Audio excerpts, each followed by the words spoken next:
Good afternoon, good morning, everybody. My name is Christopher West. I'm the president of the Federalist Society here on campus.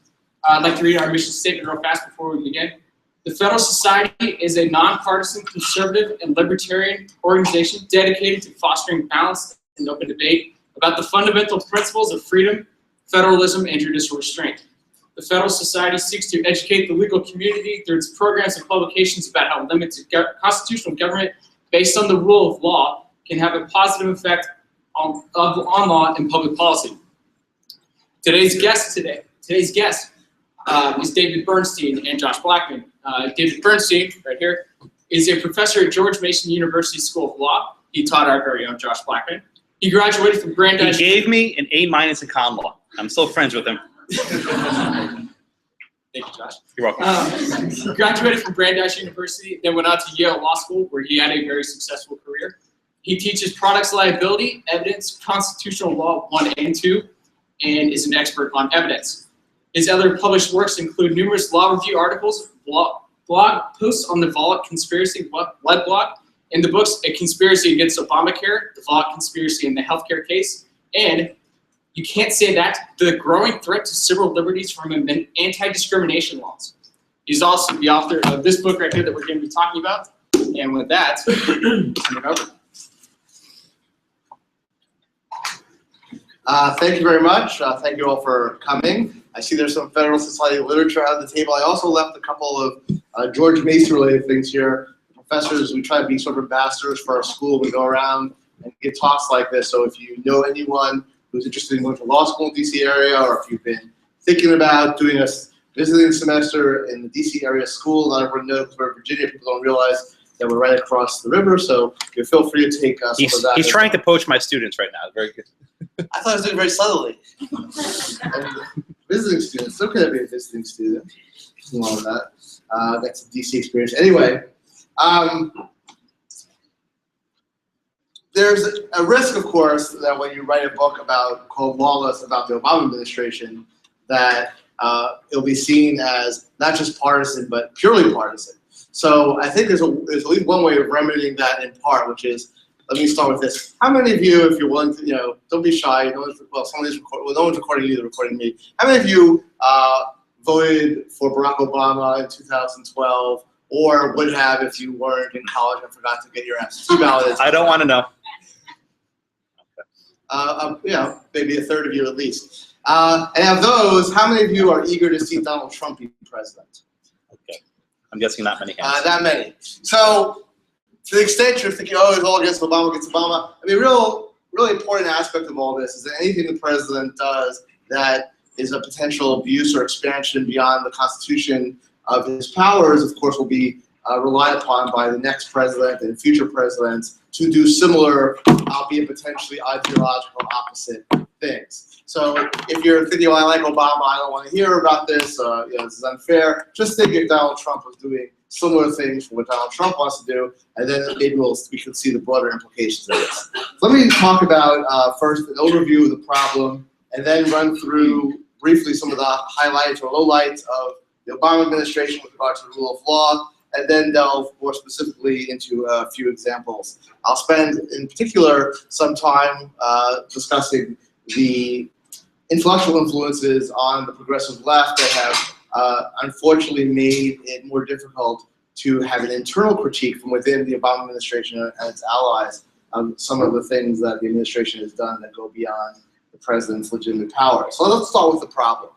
Obviously, it's nothing new for presidents to try to stretch the scope of their powers, and indeed, the modern trend of having more and more power in the executive branch goes back at least to President Theodore Roosevelt. As presidential power has grown since that time, since the progressive era, so is the abuse of presidential power. And while lots of things differentiate Republican and Democratic presidents over the last 100 years, one thing that they have in common is that they've all tried to aggressively expand their prerogatives at the expense of the other branches and the rule of law itself. Josh told me he's teaching Youngstown right after this. So Youngstown, if you remember, was the steel seizure case. For those of you who've read it for today or those who've read it before, so here's a president seizing privately owned steel mills. So again, it's nothing new. Now, there was a reaction at some point by Congress in the 1970s after Watergate and Vietnam. So one Democratic president going to war in Vietnam without really going through normal war-making processes and sort of getting us involved in this war that turned out to be kind of a disaster. And then Watergate, all the corruption scandals around Richard Nixon, Congress put its foot down and said, okay, we're going to try to restore power to Congress. And unfortunately, those reforms that were passed in the mid-70s really have been ineffectual. And it does seem that our presidents have, even if they haven't always acted lawfully, have at least generally felt constrained to pretend they were acting lawfully or stay within the limits of law. And the problem is that we may have started to reach a tipping point. We certainly had the Bush administration in the last decade arguing that we're not constrained by any kind of law with regard to executive power because the Constitution somehow has a clause that I've never actually noticed saying the president can do whatever he wants in foreign affairs and can't be interfered with. And now with the Obama administration, we have an administration that's been particularly aggressive about asserting presidential power and doing so in an unusually wide range of policy areas. In the past, when presidents have tried to assert dramatic increases in their own power, it's usually been in response to a crisis. World War I, the Great Depression, World War II, the Korean War with Truman, the War on Terror with George Bush. We haven't really had any real crises. I mean, there's always minor crises going on in the world, but nothing like those going on since the Obama came to office, yet we've still had the expansion of power. And indeed, President Obama has it's come to the point where not only does the president not do things surreptitiously or underhandedly to try to pretend he's obeying the rule of law, but not that he brags about it. He says, we can't wait. Josh, I got this from Josh. Credit to Josh. He gave me a footnote in his books. I appreciate that. The president issued a series of statements where he said, we can't wait. We can't wait for Congress to act to do this. We can't wait for Congress to act to do that. In fact, the president himself started calling it my we can't wait statement. So it wasn't like he wasn't aware he was doing this. And the funny, if you look at the Constitution, there's no clause that says that Congress refuses to go along with what the president wants, and the president therefore can't wait and then gets to do what the president wants. So it's problematic from a separation of powers point of view. So let me get to some more specifics. What abuses of executive power am I talking about? Well, that's what the whole book is really about. To give you some examples very briefly, going to war in Libya and staying at war in Libya without either A, asking Congress for consent, or B, adhering to the War Powers Resolution, which requires that when you're engaged in military hostilities, you have to withdraw soldiers within 90 days unless Congress expresses its consent. Appointing so-called czars to high-level positions. And these aren't just advisors. These are people who have real policy-making roles with real authority, and they're supposed to be confirmed by the Senate and then subject to oversight hearings. But the president just says, oh, they're really just advisors, even when they're not, so we don't have to go through all of that. Modifying, delaying, and changing various parts of Obamacare without going through a notice and comment period, without going to Congress, without any legal pretense. Again, I borrowed a bunch of stuff from Josh in the book with footnotes, and one of them was what Josh calls government by blog post. There were actually major changes to Obamacare announced, not again through lawmaking process, not through the regulatory process, but literally through a blog post on HHS's Health and Human Services website on a Friday afternoon when they knew no one's paying attention because all the media has gone home. We have attacking and slandering private citizens for engaging in constitutionally protected speech. I'm referring in particular to the Koch brothers, which whatever you think of them, it's not appropriate for the president to lie explicitly about what private citizens are doing. So you say, oh, you have this group of citizens for a sound economy. For all we know, they're foreigners who are buying up American politics. He knew they weren't foreigners, and he did anyway. And that really puts a chilling effect on First Amendment rights. Issuing draconian regulations regarding sexual assault on campus without, again, going through any normal lawmaking process or allowing it to be subject to review. Ignoring 100 years of advice from the Office of Legal Counsel and saying that the DC delegate could be a voting representative of the House of Representatives. Imposing Common Core standards on all the states by administrative fiat and more. Those are just some of them. Let me talk more specifically about 3 of those. First, let's talk about this DC delegate thing. You say, who really cares? other than people who live in DC perhaps, whether the DC delegate gets a vote. Well, that's just the point. Who really cares? And yet, what happened was, very early in the Obama administration, March of 2009, there was a bill proposed to give the DC delegate, who's currently Eleanor Holmes Norton, she's a long-serving delegate, a vote in the House of Representatives. The problem with this is that the Constitution says that only representatives of the states can have a vote in the House, and DC is not a state. This was a King v. Burwell preview, by the way. 100 years of Office of Legal Counsel precedent, as I mentioned, said that we don't think that the DC delegate can be given a vote. And Obama's own Office of Legal Counsel, mostly appointed by Obama himself, said that you can't have this. And the Office of Legal Counsel, you have to remember, it is mostly, it's some career staff, mostly political appointees. Because they're mostly political appointees and they're in the executive branch, they bend over backwards to try to tell the president, yes, you can do this, we found authority. So if they say no, presidents have usually respected that because they understand this is one of the few, they're surrounded by sycophants and political operators, people like Rahm Emanuel, no offense to Rahm Emanuel, but well, maybe a yes offense, but these kind of people, they're about politics, they're not about the Constitution, the rule of law. The OLC at least has that as its job. Nevertheless, Eric Holder said, well, I don't care what the OLC says, I'm going to go to the Office of Solicitor General. I'm not going to ask the Office of Solicitor General whether this is constitutional or not. I'm going to ask them, is it so clearly, blatantly unconstitutional that there's absolutely no way you can defend this in court with a straight face? And under that standard, the SG's office said, okay, we would defend it if somehow this passed. We're not saying it's constitutional, though, of course. So that was really important because this is March 2009, 2 years before Obama got into office. You can't claim that the Republicans are being obstructionists. The president has to act. Obama has a huge majority in the House, a huge majority in the Senate, and yet Eric Holder and by extension the president proved themselves willing to undermine the Office of Legal Counsel so early in the administration, not over some major issue like going to war with somebody or passing Obamacare, but over nothing, over whether the DC delegate got to vote, and if the DC delegate had gotten to vote, it would almost never break a tie, and if it never broke a tie, the court would overturn it anyway. So undermining one of the few independent legal voices in the administration over very little. Which brings us to the American bombing campaign in Libya. So, first of all, President Obama had promised as a candidate that unless there was an emergency, his view of the Constitution was you had to go to Congress first before he could bomb anybody. It's in the Boston Globe, December 2007, if you want to look it up. All right, that aside, then once you send forces into hostilities, again, the War Powers Resolution or Act, it's called both those things, dictates that you have to notify Congress, and then you have 90 days to withdraw soldiers. The Office of Legal Counsel told President Obama, you're bombing Libya, that's clearly hostilities, you have to tell Congress. Obama didn't like that answer. He went to the Defense Department. Defense Department lawyers say, you're bombing Libya, clearly hostilities, you have to go to Congress. So the president didn't like that answer. So he finally found a guy named Harold Koh, who was the former dean of Yale Law School, who is the State Department legal advisor, said, oh, I disagree, this isn't hostilities because we're bombing them from the air, and therefore the soldiers aren't at immediate risk, even though there's anti-aircraft missiles being shot at them, and therefore it's not really hostilities. Now the great irony of this is that if you're anything about Harold Koh, and there's no reason you would, Harold Koh built his entire academic career on arguing that the president needs to be more deferential to Congress in matters like bombing countries, and in fact he had written in the 80s after Libya was bombed once, not over months like Obama did, but once by President Reagan, that Congress should have asserted itself under the War Powers Resolution.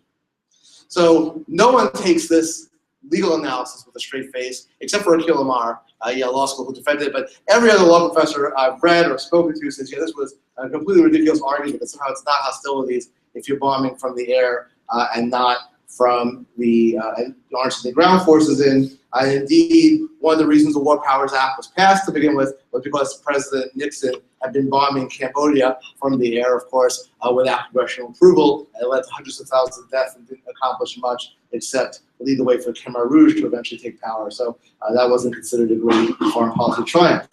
Finally, we have the Dear Colleague letter that was sent by the Department of Education, approved by the Justice Department, to every college and university in the country that takes federal funds, with federal funds defined as including any college that allows its students to use student loan money from the government to attend. So it's every college in the United States, it's 3, I believe now, is the total. And they said, from now on, when it comes to sexual assault on campus, here are the procedures you have to follow when you're investigating someone's claim, and here's the procedures you have to follow for any kind of tribunal you use. You can look up the letter yourself, it's on the internet. There is no legal authority cited for imposing these standards on universities, except that Title IX exists. Title IX, famous for prohibiting sex discrimination in sports, also prohibits sex discrimination more generally in institutions of higher education that get federal funds. But there's nothing in Title VI that addresses sexual assault specifically, much less, you could argue it's sexual harassment, therefore sex discrimination, but certainly nothing that dictates you have to follow these exact standards. And the administration didn't cite any. It didn't go through notice and comment, didn't publish anything in the Federal Register. Because it was just a letter and not a formal regulation, it can't be appealed. So they asserted the authority to every university, you have to pass these things, you have to do these things without any legal authority. And worse yet, the standards that they promulgated take away the rights of students accused of sexual assault offenses to due process. Most famously, it forced all universities to use a preponderance of the evidence standard instead of clear and convincing. I don't find that in particular to necessarily deprive people of due process. But as an evidence professor, what really struck me was they really discouraged universities from allowing cross-examination, which is problematic, especially in the he said, she said situation. But much worse is that the guidelines absolutely forbid universities from allowing accused students to bring in any evidence of prior examples of sexual history of the complainant, of the woman or man who complains of sexual assault, unless they were with the accused. Why is that such a problem? Imagine this scenario. A woman is videotaped engaging in what some would consider to be a humiliating or degrading sexual act. The video then circulates on campus. Being humiliated, she then files a claim of sexual assault with the university saying this was not voluntary, this was not consensual. And she adds, I would never engage in this particular sexual act, it's disgusting. So the accused asks around, or maybe his lawyer asks around, and finds that there are 5 other men on campus who will swear under oath that they engaged in the exact same sexual act with this particular woman. And 2 of them have it on videotape. There is not a court in the United States, no matter how liberal, no matter how strong a rape shield law they have, no matter how concerned as we should be about not putting the victim on trial, who would say anything but that evidence has to be admitted, because how can you defend yourself properly from this claim without allowing this evidence to come in? You're not allowed to bring that evidence in under this guidance issued by the Department of Education. And remember, again, hasn't gone through any notice and comment, hasn't gone through any formal process. It's just a letter that a bureaucrat decided to write in the Obama administration. So those are, we could go on and on. Again, you can read the book if you want all the gory details. But one question is, I think a lot of us, and by a lot of us, I mean a lot of those of us who are law professors, lawyers, and so forth, who, even if we didn't like Obama in particular, in 2008, we thought that, well, look, he was a former lecturer in law, basically had non-tenure track but professor status at University of Chicago. He taught constitutional law there for many years. He seemed to come from this tradition of legal liberalism, which was the prevalent tradition from, say, the 1940s through the 1980s, that really was concerned with the rule of law, procedures, separation of powers, fair procedures. And what happened? What happened to the person we thought was going to be, as Jeff Rosen said in New Republic at the time, our first civil libertarian president, someone who Rosen was afraid would be so concerned about legal niceties that he wouldn't be able to act when he had to. And I think we misjudged whether Obama really came out of this tradition. We probably misjudged how influential a different legal tradition has become on the legal left, which is a tradition that is skeptical of the traditional notions of the rule of law and skeptical of constitutional fidelity. On the constitutional fidelity front, there's been, since the rise of originalism, mostly on the right since the 1980s, there's been this counter movement on the left to say, oh, actually the Constitution has no objective meaning. Right? It's all about the living Constitution, the breathing Constitution, it hasn't changed with time. Well, I mean, that doesn't mean you don't have any sense of constitutional fidelity, but at some point, if you denigrate the objective meaning of the Constitution, it makes it much harder when you really want to do something to think the Constitution stands in your way. Well, shouldn't the Constitution yield to the felt necessities of the time? On the issue of the rule of law, there was a movement in the 1920s called legal realism, which some of you may have heard about, which came to dominate in many ways your legal education. Because not only did some left-wing movements arise out of it, law and economics, and the law and society movement, which is a sort of sociology sort of based movement, also arose out of it. And they said, look, the old-fashioned kind of legal education was you just read a bunch of cases, figured out what the rules of law are from those cases, and that's the law. And that's inadequate as a practical matter in a time when statutes and not common law predominate. But more important, it misunderstands what law is. Law is not these abstract principles. Law has to be a product of society itself. And more importantly, the idea that judges or other legal interpreters are somehow neutral is a bunch of nonsense. Famously, one legal realist said, it all depends on what the judge had for breakfast. And that's a really crude version of legal realism. That's stupid. Anyone who's ever clerked for a judge will tell you, yes, there are rules that judges have to apply, and that the vast majority of cases, even on the federal courts, whether you have Democrats or Republicans appointed by presidents of very different ideologies, 90% of the time they just issue unanimous opinions, so everyone knows what the rule of law is. Nevertheless, it's true that other factors other than pure legal analysis affect judges. Their ideology, their maybe, Sotomayor famously said a wise Latina could add some information, maybe your ethnic background, maybe how wealthy you are or how poor you are, your class background. There are also things that might potentially influence you. That's great. The problem was that a lot of this stuff came out of the German sociological movement of the 1870s and 1880s. A lot of our most famous jurists studied in Germany. And what happened with Germany? Well, we know what happened with Germany. And people thought in the 1930s before, maybe we should think more about the rule of law. 30 minutes for Godwin's law to kick in. Sorry? 30 minutes for Godwin's law to kick in.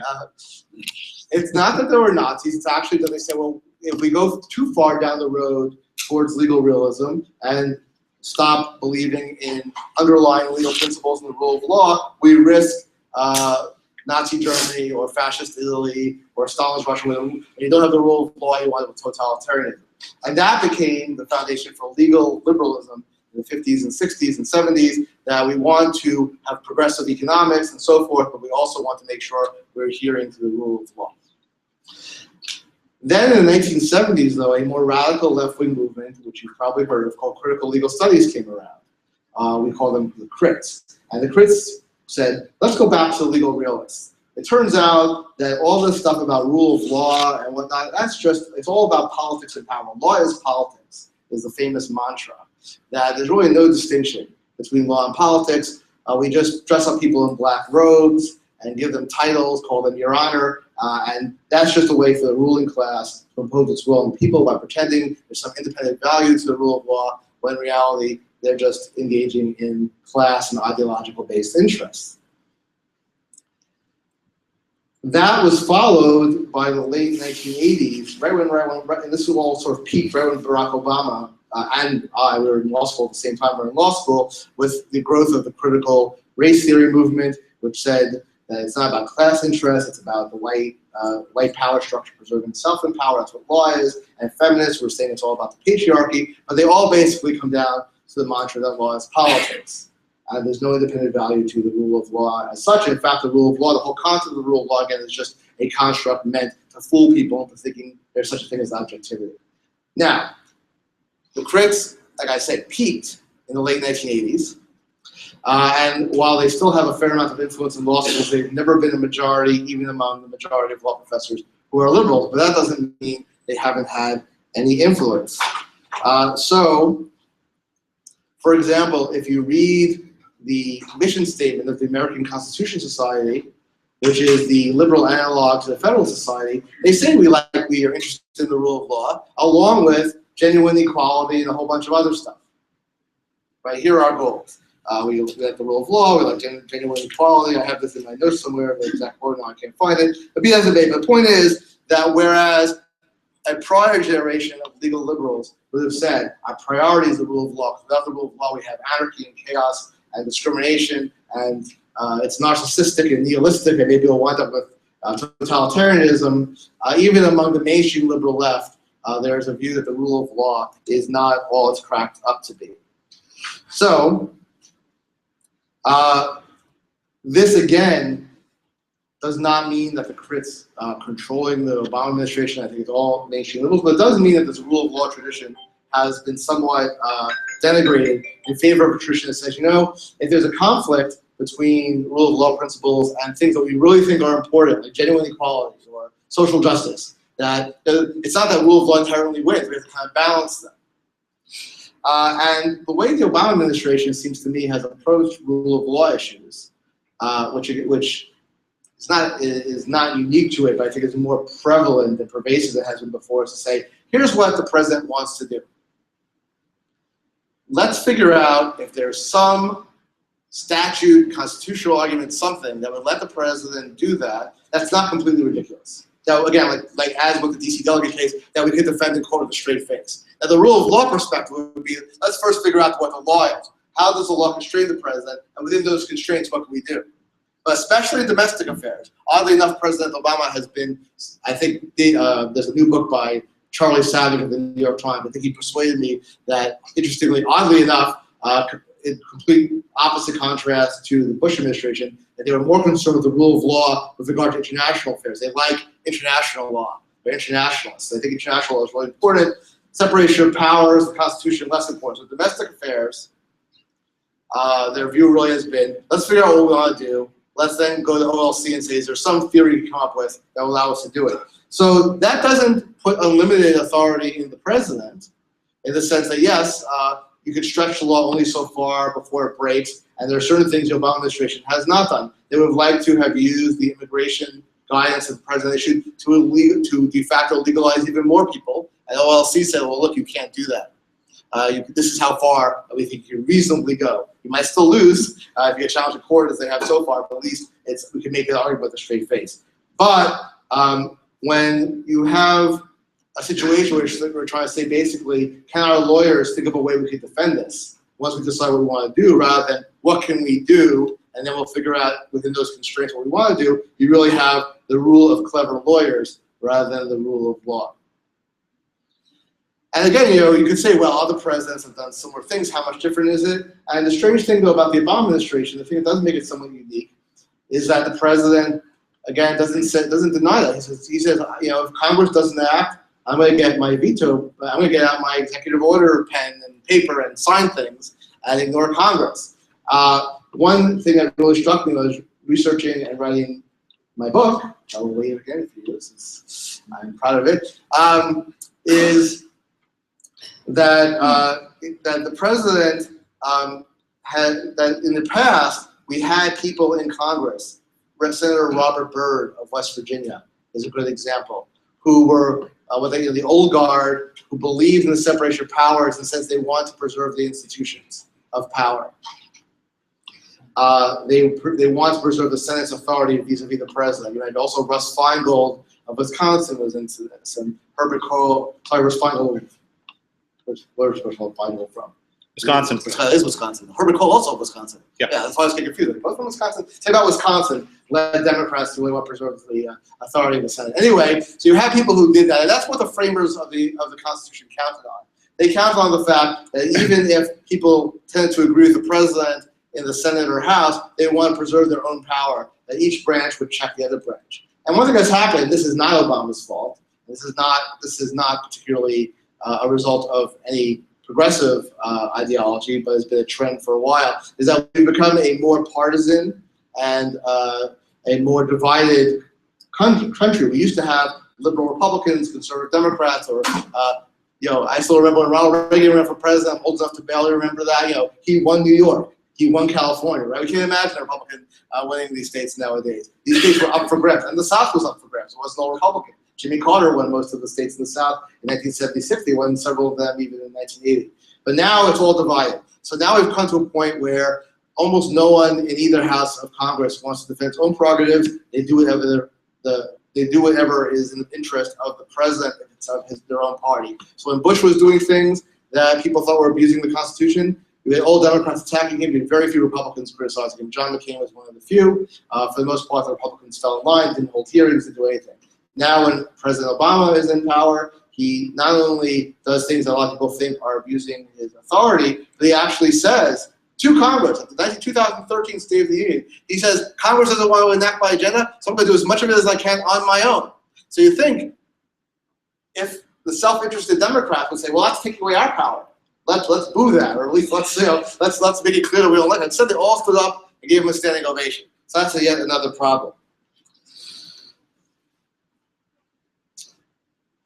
Now, the question I often get is, well, why don't the courts step in? And the answer is that courts have been traditionally reluctant to get involved in disputes between the executive and Congress, on the theory that, well, Congress has power of the purse, and Congress other ways they can fight it out. They can fight it out politically, and each house will go against the other. And it turns out that, like I said, that this isn't really working out. President Obama, when he was confronted with allegations in 2014, my book came out about a year too late, because when I started writing it, no one was talking about this stuff. All of a sudden, everyone was. And people asked President Obama about it at his press conference in July 2014. He said, well, so sue me. I'm not going to defend myself. If you think I'm doing things unconstitutional, bring it to court. And yet, every time people sue him, his lawyers go to court and say they don't have any standing to sue, because the courts have been reluctant to hear these things. So this is really a big deal now that the Supreme Court has decided to hear the challenge to President Obama's immigration guidance. Not only do they say we're going to hear it, we're going to decide whether he's violating his duty to take care of the Constitution. This seems to me a stunning development, and it shows that the courts, at least some justices on the Supreme Court, think it's important to start getting involved in this, because it's getting out of hand the way the branches are at loggerheads, but there doesn't seem to be any resolution. In any event, Obama and his allies would no doubt pose this dilemma this way. So what I want to tell you in saying this is I don't think they're bad people. They're thinking things like, well, look, let's talk about Obamacare. Maybe the most outrageous thing the president has done is this government by blog post, from a purely legal point of view. Right? From a political point of view, though, President Obama would say, well, look, we passed this law giving millions of people access to health insurance. The Republicans refused to vote for it, and once it came along anyway, they've done everything they can to undermine it, and we've had some glitches that have come up, and they refuse to talk about anything except repeal. So what am I supposed to do?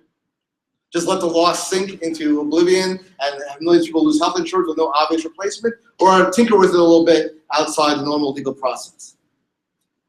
The problem with this is that we have to look beyond the current debates, the current issues of Obamacare or anything else. And think again, well, what would President Trump do with that kind of theory?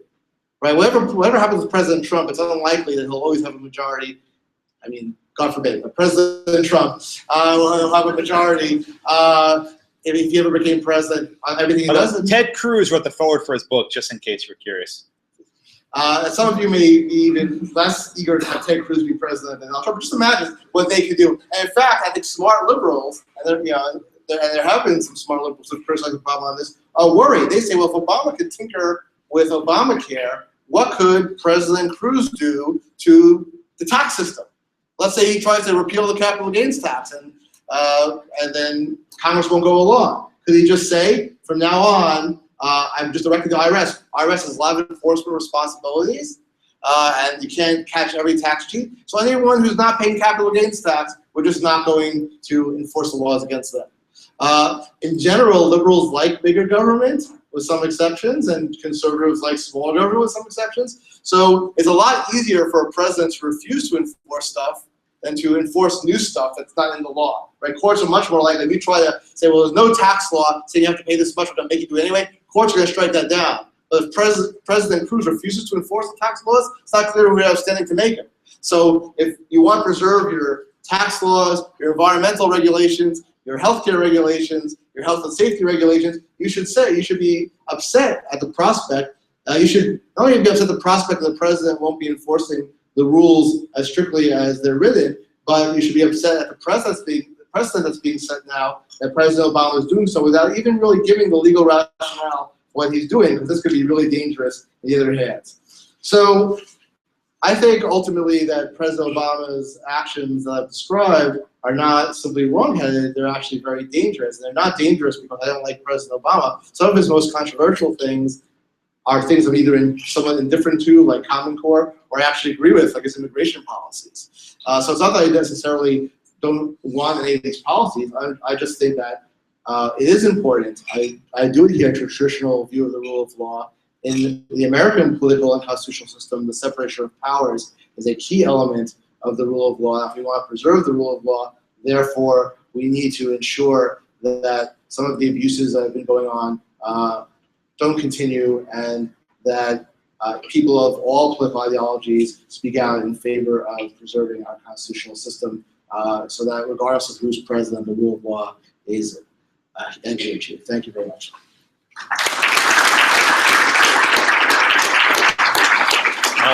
Now I get to talk. So everyone hear me okay? I'll sit down.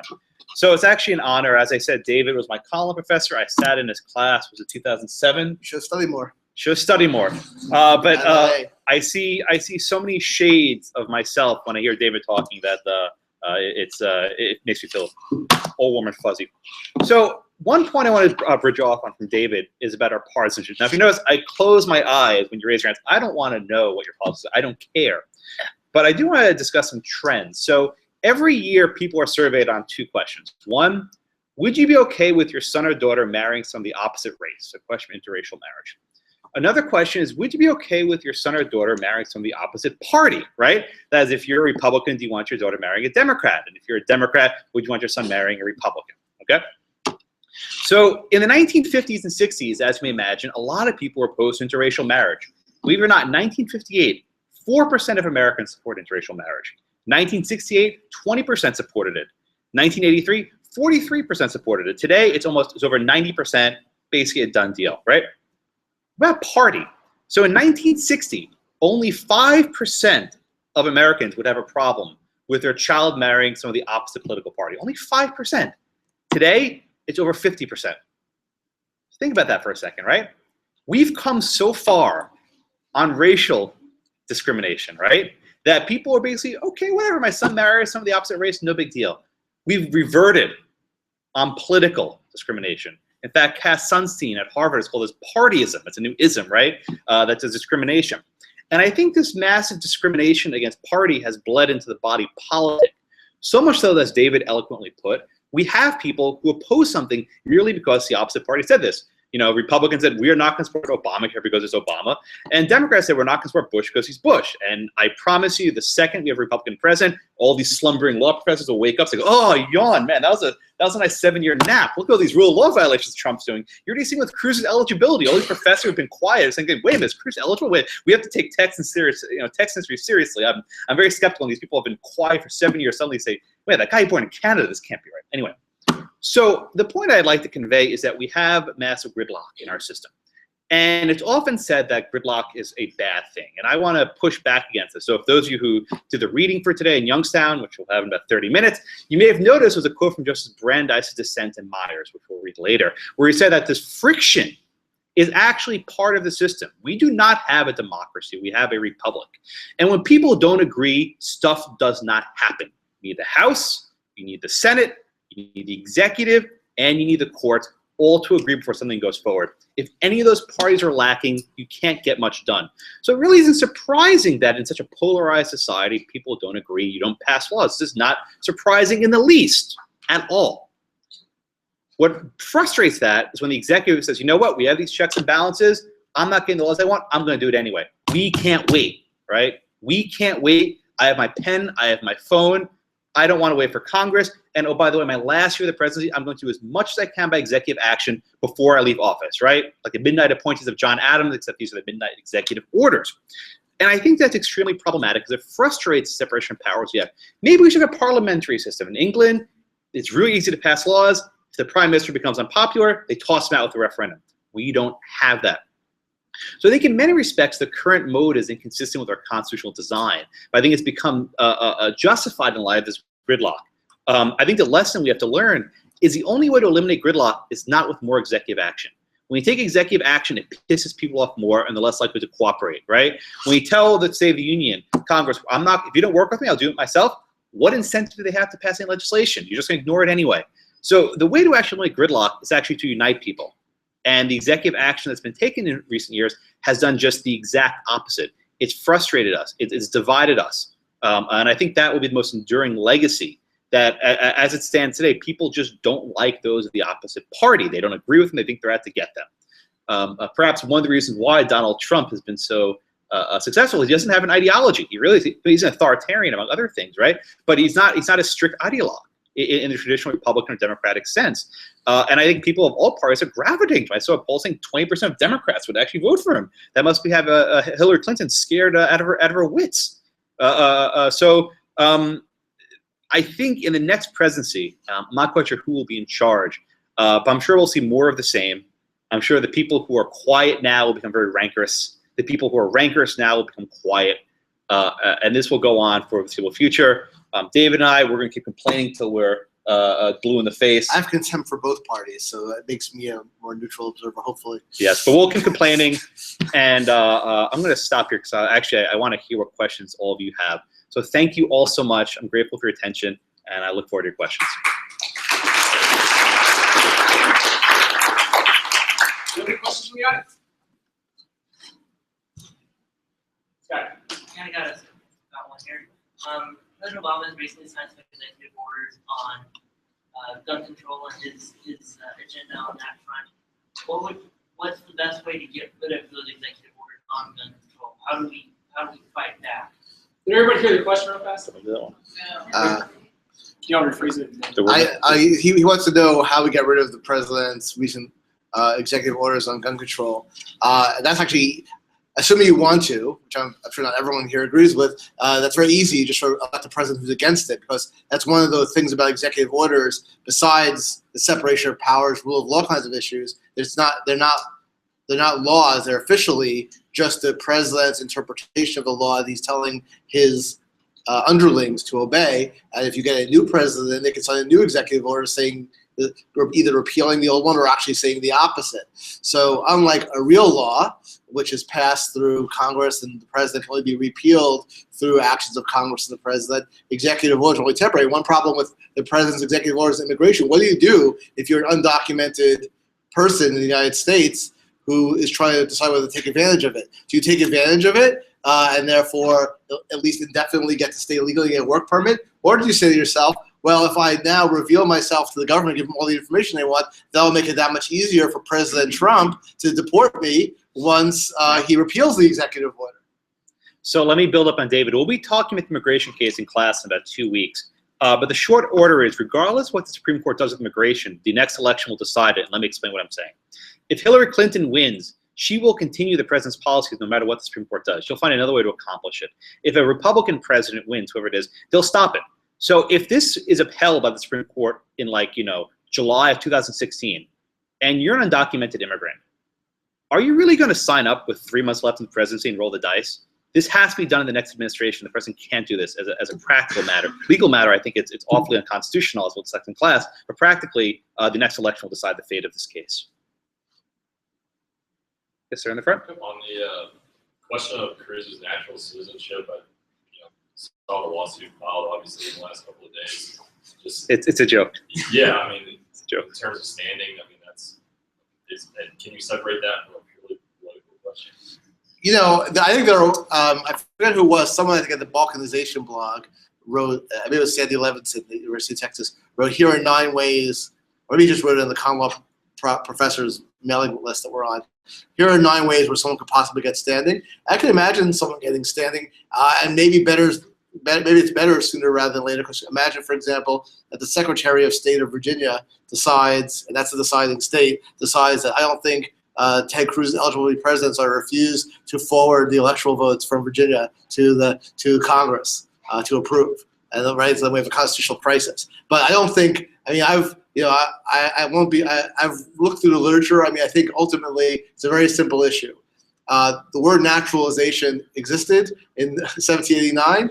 It was used in the Naturalization Act of 1790 passed by Congress. And a natural-born citizen is someone who doesn't have to be naturalized. Ted Cruz didn't have to be naturalized. He's therefore a natural-born citizen. I agree. Anybody else? Professor Festa, yes. So say there's an executive order that's arguably within the zone, only binding on federal employees. I'm thinking, for example, of the President Obama's order for federal employees to pay tax while driving. Sort of a salutary policy, congressional pushback that we know of? Maybe it's a Youngstown thing. No state pushback that we've really seen. Are there still, given the size and scope of the federal government as an entity, are there still rule of law concerns or separation of powers concerns with that sort of that kind of an executive order that only finds the federal government purported? It's sort of traditional and polite for professors when another professor asks them a question, you stop and say, "That's a great question," because you want to sort of be nice. But that is actually a really good question. So I'm not just saying that. And I think it can be a rule of law violation if there's no legal authority to do it. I mean, the question is, I wasn't familiar with that particular executive order, but assumingly the president cites some statute that says I have the authority to dictate driving rules somehow. As the boss. As the boss, right? As the boss. So it actually has two separate issues. One is there a statute that allows it, and if not, is there some inherent executive authority? Because if you believe in the unitary executive, which I do, unitary executive means that that the whole executive branch's power is really the president's power, and everyone who works for him is just an agent. There's no such thing as someone who works in the executive branch acting really independently. Ultimately, it's the president's power, and everyone else is just an agent. Then is there some inherent power that basically minor employment details that any boss could tell, like dress code. Like you're not allowed to, do you need a statute to impose a federal dress code, or if people are starting to come in wearing, That's why Josh was tired. Otherwise, being I'm a student. It's true. I got that till I was like 40, actually. So I think so. I think those are interesting issues. And I think one thing that comes out of your question is that the president should be cognizant of these things, even if there won't be any pushback. Even saying 100% of the public supports, just to show one's fidelity to the rule of law, one should show that the president actually has legal authority to do what he's doing. All right. I think there's one question in the back. Yes, sir. Yeah, I was just curious about your view on the Iran deal and whether it should be characterized as a treaty. Ooh, good question. Good question. That is a good question. And I'm not just saying it to suck up to the students now. The scope of the treaty power is pretty unclear, I guess is the right word. And it seems to me that under at least the common law of the Constitution, let's say, of what people traditionally did for most of America's history, something this big would have been considered a treaty matter, much like the Panama Canal Treaty. I mean, President Carter, when this whole Iran thing was going through, said, why didn't President Carter just sign the executive agreement with Panama to give back the Panama Canal? It would have had to get 2/3 of the Senate. It would have, this was Ronald Reagan's big issue in '76 when he challenged Ford. It would have killed off Ronald Reagan's political career. And the answer is that we just didn't think at those times that something this big could be anything but a treaty. On the other hand, since then, we've had massive executive agreements on all sorts of things. And it's become sort of regular for the president to sign all sorts of agreements that are not within the treaty provision, or at least are claimed not to be.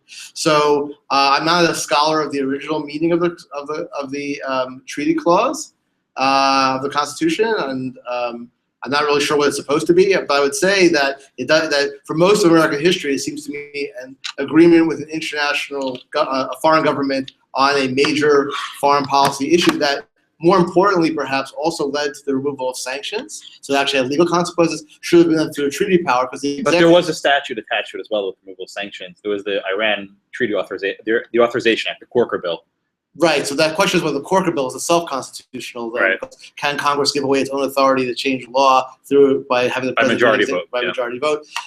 So the short way of saying is I don't know. It seems to be better practice to do these things by treaty, both because it's taking a more conservative, with a small c, view of the president's power, a more limited view. And President Trump can rip it up. And that's the second thing. And This is your blows for what will President Trump do to whatever Obama did? If it was a treaty, it would become the law and not so easily revoked.